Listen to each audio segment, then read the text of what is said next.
Royal Jelly plus multivitamin. Ayo ke Flores, tempat lahirnya Pancasila. Koko Bema, Rosso. Cerita miris Ijong makin lengkap ketika sejak ia menderita dan hidup di bui, Ririn Dwi Ariyanti makin tak peduli dengannya.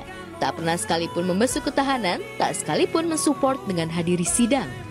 Bahkan kemarin, tepat ketika Ijong menghadapi sidang tuntutan, Ririn malah asyik happy-happy dengan circle-nya bermain pedal.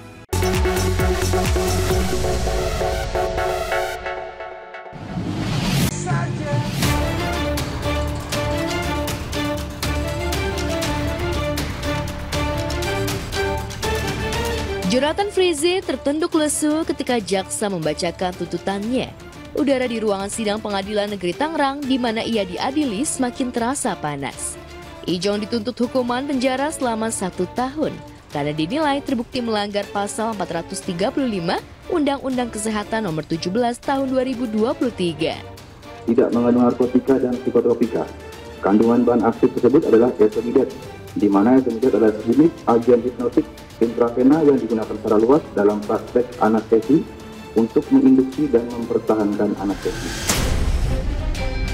Vonis belum jatuh, namun mimik Ijong sudah memperlihatkan kegusarannya akan nasib ke depan, karir dan kehidupannya. Bagaimana dengan tuntutannya Bang Ijong? Seperti apa mungkin Bang Ijong? Seperti apa? Sebenarnya Bang Ijong? Apa hukum yang seperti apa mungkin Bang Ijong? Bang Ijong, tadi isi bukunya ada catatan khusus atau gimana Bang? Bang Ijong.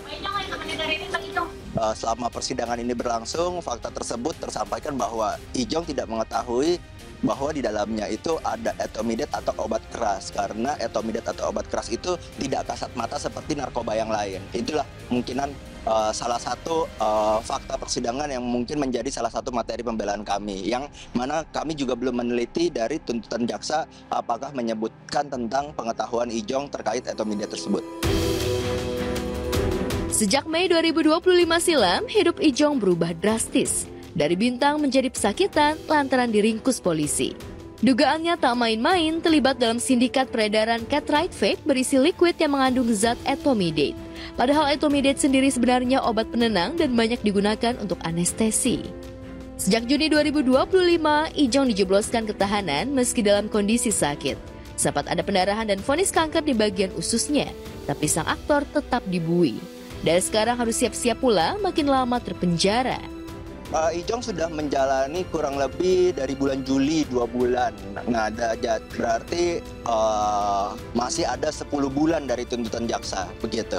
Tetapi kalau bagaimana nanti hasil akhirnya, ya kami mengharapkan putusan yang terbaik dan seringan-ringannya untuk Ijong, mengingat Ijong perlu menghidupi keluarganya dan juga ketidaktahuan Ijong, dan Ijong di sini peranannya hanya membantu. Cerita miris Ijong makin lengkap ketika sejak ia menderita dan hidup di bui, Ririn Dwi Ariyanti makin tak peduli dengannya. Tak pernah sekalipun membesuk ketahanan, tak sekalipun mensupport dengan hadiri sidang. Bahkan kemarin, tepat ketika Ijong menghadapi sidang tuntutan, Ririn malah asyik happy-happy dengan circle-nya bermain pedal.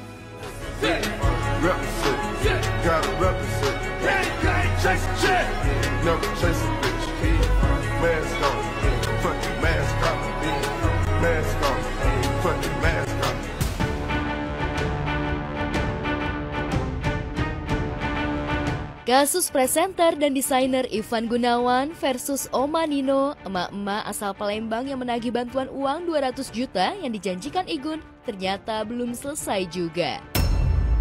Makin kesini, kelakuan Oma Nino bahkan makin menjadi-jadi. Gagal mendapatkan bantuan uang 200 juta rupiah, Oma Nino mengancam Igun untuk stop klarifikasi di media massa yang membuat Oma Nino jadi bahan bulian netizens jagat maya.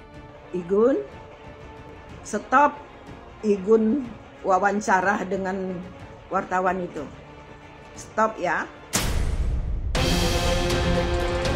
Ibu sudah nahan-nahan itu, sudah ibu tahan-tahan. Nggak mau klarifikasi itu. Tapi udah berapa kali ibu lihat baju Igun itu lain-lain. Berarti kan setiap wartawan nanya, Igun jawab itu. Pertanyaan itu kan wartawan kan di-uploadnya. Ibu kena lagi. Ibu dibully lagi.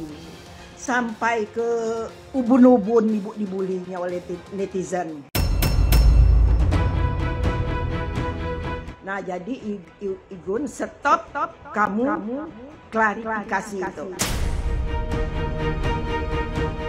Aku sebenarnya males wawancara lagi kalau misalnya tentang itu, karena buat aku termasuk orang yang selalu meladeni orang untuk foto, untuk datang, untuk ngobrol.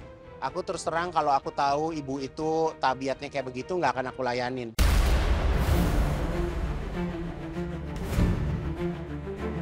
Tak hanya mengancam Igun untuk stop klarifikasi, Oma Nino juga menuduh Igun sudah berkata bohong, bahkan sampai menyinggung gelar haji yang disandang Igun. Itu aja ya. Igun, kamu baru pulang dari haji.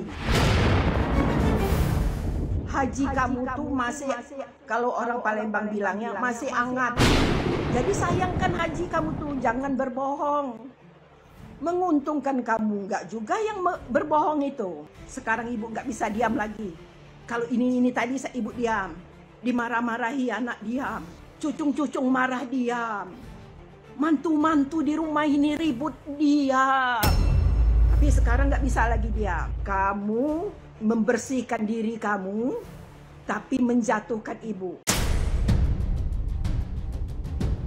Oh ya udah, berarti memang ya udahlah, memang nggak perlu ditanggapi gitu. Tapi ya udah, jadi maksud aku juga sebenarnya nggak perlu ada pertanyaan ini lagi. Mungkin kesian ibunya juga, karena mungkin ibu itu juga memang butuh gitu kan gitu. Tapi ya buat aku sebenarnya nggak perlu diperpanjang sih.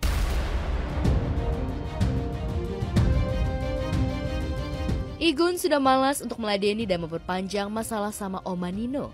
Tapi netizen sudah terlanjur geram melihat kelakuan Oma Nino dan minta Igun segera lapor polisi. Yang kita berdiri di belakang mobil kamu itu Igun, nggak kurang dari 5-6 orangnya. Jadi mereka itu asisten kamu itu nggak mungkin nggak videoin. Nggak mungkin nggak videoin. Pasti ada CCTV. Bukalah CCTV-nya. Berapa orang yang berdiri di sana? Itu semua dengar semua omongan kamu yang keluar dari mulut kamu 200. Nggak bisa diam-diam kalau sekarang. Ibu udah malu sekali ibu. Sampai sakit 3 hari, 4 hari. Dihujat dan terancam dipolisikan netizen, Oma Nino malah makin menjadi. Ia menantang Igun untuk membuktikan kebenaran soal 200 juta rupiah. Benarkah itu Oma Nino yang mengucapkan ataukah memang Igun yang berbohong? Jadi tahu-tahu ibu itu datang ke parkiran. Jadi dia masuk ke situ dengan acting nangis-nangis. Aku minta tolong. Aku bilang, Bu nggak usah nangis. Aku bilang gitu. Ngomong aja ibu perlu apa? Saya butuh uang 270 juta untuk melunasi hutang dia. Kita saudara bukan. Kenal juga enggak. Kalau saya bantuin ibu 270 juta, ibu gantinya gimana? Udahlah lupa. Ternyata ibu itu main sosmed. Dia bilang, Igun, ingat Igun ketemu ibu, begini, begitu, begini, begitu. Lah kapan saya janji? Kalau dia datang, Kak Igun anak saya ketabrak 2,5 juta. Ya mungkin hari itu kita ganti, kita kasih gitu kan. Mau dia benar atau enggak, Allahu alam. Tapi kalau 270, uang dari mana? Siapa yang butuh bantuan uang tunai, siapa yang haus validasi, siapa pula yang sibuk klarifikasi. Dari Oma Nino, Igun dapat pelajaran berharga. Ramah dan niat baik ternyata disalahartikan. Karenanya, Igun pun mulai jaga jarak untuk berinteraksi dengan orang yang baru dikenalnya. Oh sekarang aku nggak ngebolehin siapapun masuk ke parkiran. Aku sekarang tegas, nggak ada foto-foto, terserah. Aku mau dibilang jutek, mau dibilang galak, terserah. Kita udah berbuat baik, masih aja disalahartikan. Terus terang geram, terus terang terganggu karena sekarang ini kan zamannya semua orang pengen FYP, semua orang pengen terkenal, semua orang pengen dinotis di TikTok. Jadi kalau ada berita ini ya mereka bikin berita lagi. Karena aku nggak mau terkenal karena berita yang nggak penting gitu.